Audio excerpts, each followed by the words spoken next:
नमस्कार दोस्तों, आज था हमारे हॉस्पिटल में कुपोषित अति कुपोषित बच्चों के लिए स्वास्थ्य जांच की हमने कैंप किया था, जिसमें सारे बच्चों को बुलाया था जो आंगनबाड़ी क्षेत्र के बच्चे थे। और यहाँ पे हमारी आंगनबाड़ी सुपरवाइजर्स भी आई हुई थी, फार्मासिस्ट हो गए और हमारे साथ के डॉक्टर्स थे और हमारे जो CMS MOIC है वो भी हमारे साथ उपस्थित थे। तो CDO सर के ऑर्डर के आदेशानुसार हम लोगों ने ये अस्पताल में जो है कुपोषित अति कुपोषित बच्चों के लिए कैंप ऑर्गेनाइज़ किया था, जिसमें बच्चों का हाइट लिया, वज़न लिया गया, बच्चों को डाइट एंड रेजिमेंट बताया गया, कुपोषित और अति कुपोषित बच्चों के क्या लक्षण होते हैं ये अभिभावकों को बताया गया वहाँ पे उपस्थित रहा। और इन लोगों को जो है ब्रिटानिया न्यूट्रिशन फाउंडेशन उनकी तरफ से जो है डाइट भी प्रोवाइड कराई गई। यहाँ पे बच्चों को खजूर, सत्तू, मूंगफली के पैकेट्स ये सब उनके अभिभावकों को दिए गए, जिससे कि जो बच्चे 6 महीने से ऊपर थे उनको डाइट प्रॉपर दी जा सके, प्रॉपर प्रोटीन डाइट, क्योंकि प्रोटीन डाइट की कमी की वजह से बच्चों में कमजोरी हो सकती है, स्वास्थ्य जो सही नहीं हो सकता, उसका इम्यून सिस्टम भी वीक हो जाता है और बच्चों का विकास धीरे धीरे होता है। तो अगर आप प्रॉपर प्रोटीन डाइट बच्चों को देते हैं, अच्छे से खाना पीना खिलाते हैं और 6 महीने तक सिर्फ माँ का दूध पिलाते हैं तो अच्छे से, तो बच्चे का ग्रोथ भी अच्छा होता है, इम्यून सिस्टम भी अच्छा रहता है और बच्चे का मानसिक और शारीरिक विकास अच्छे से होता है। तो इस सारी बातों की उनकी जानकारी दी गई। बच्चों को के माता पिता को साफ़ सफाई के बारे में भी बताया गया कि वो बहुत आवश्यक है छोटे बच्चों के लिए। तो बच्चों को कैसे केयर करें, कैसे जो है कुपोषण से बचाने के लिए बच्चों को किस प्रकार के आहार दें, कितने टाइम खिलाना चाहिए, ये सारी जानकारी बच्चों के अभिभावकों को दी गई और स्वास्थ्य परीक्षण किया गया। इसके बाद हम लोग फिर हमारा पूरा स्टाफ जो था 3:30 बजे फ्री हुआ कैंप करके, फिर हम लोग अपने घर की तरफ निकल गए। Bye bye, take care. 12.5 से ज़्यादा होना चाहिए तब नॉर्मल बच्चा होता है, ठीक है। 12.5 या 11.5 से नीचे आ रहा है तो सैम में आ गया, और अगर हमारा बच्चे का 12.5 है तो MAM मतलब मॉडरेट में आ गया, ठीक है। तो इस तरीके से हम चेक करते हैं। हेड सर्कमफ्रेंस चेक करने का होता है कि जो टेप होता है वो यहाँ से मेजरिंग टेप जो होगा उसे भौं से ऊपर, कान से ऊपर, भौं से ऊपर ले जाते हैं, कान से ऊपर ले जाते हुए पीछे जो ऊंचा सिर का जो हमारा एरिया बच्चे का होता है ऊंचा, वहाँ पे ले जाके उसको मेजर करते हैं। तो हम उसको हेड सर्कमफ्रेंस पे लेते हैं। जो बच्चे नॉर्मली जो बच्चे का अगर हेड सर्कमफ्रेंस है 34 to 35 जो है 6 महीने के बच्चे की बात कर रही हूँ होना चाहिए, उससे ऊपर जो बच्चे होते हैं उनका 41, 42 इस तरीके से हर महीने बच्चे का हेड सर्कमफ्रेंस बढ़ता है।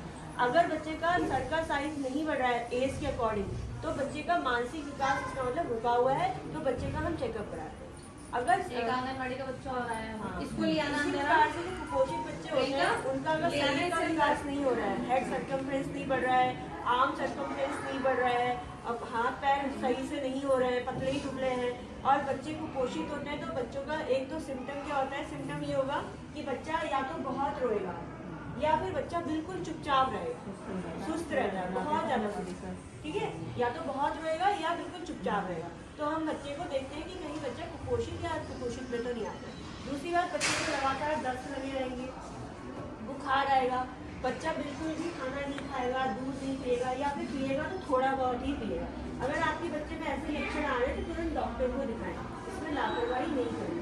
अगर आपका बच्चा बहुत डल है, सुस्त है, हाथ पाँव नीचे, जनरली बच्चे को हाथ पाँव फेंकते हैं और एक नॉर्मल बच्चे में एबनॉर्मल बच्चे में हम यही डिफरेंस करते हैं। तो अगर आपका बच्चा एक्टिव कम है, आपको लग रहा है कि आपका बच्चा और बच्चों से थोड़ा सा अलग है, तो तुरंत हमें डॉक्टर को दिखाना है और चेकअप करना है, जिससे कि पता चल सके कि कहीं बच्चे में कोई एबनॉर्मलिटी नहीं, कुपोषित या कुपोषित में तो नहीं, ठीक है। जन्म के समय बच्चे का 3.5 किलो वजन होना चाहिए, वैसे तो 3 से 3.5। अगर उससे कम बच्चा पैदा हो रहा है तो वो भी हमारे साल में आता है, तो हम उसकी जांच करवाते हैं और उसका सारी चीज़ें होती है, ट्रीटमेंट होता है। डाइट भी फॉलो कराते हैं, मैडम बताएंगे अभी आप लोगों को, ठीक है। डाइट अच्छी होनी चाहिए बच्चों की, मूंगफली होनी चाहिए, दलिया होना चाहिए, चावल, और जब तक बच्चा 6 महीने का नहीं हो जाता तब तक माँ का दूध।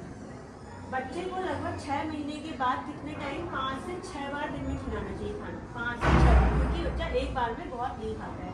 तो 5 to 6 टाइम बच्चे को दिन में खाना खिलाना है आफ्टर 6 मंथ। और जब तक 6 महीने का नहीं हो जा रहा है बच्चा, तब तक सिर्फ माँ का दूध पिलाना है। कितनी बार पिलाना है, जब बच्चा पैदा होता है उसके बाद जो बच्चे को हर आधे घंटे में, अगर आपके बच्चे का वजन सही नहीं है तो हर आधे घंटे में दूध पिलाएं। माँ का दूध पिला के 15-20 मिनट कंधे में लेके डकार दिलानी होती है। और जैसे जैसे बच्चे की एज बढ़ती है उसके अकॉर्डिंग बच्चे का फीडिंग का हम टाइम फिक्स करते हैं। हाँ तो उसको प्लीज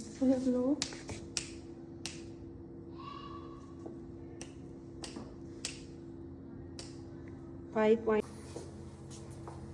ऊपर की उसको दाल या सब्जी का रस जो आपने सब्जी बनाई है उसके रस में लगभग आधे या 15-20 मिनट तक भिगा दें तो बिल्कुल गल जाती है। तो बच्चे को जो है उसको दिन में खिला सकते हैं।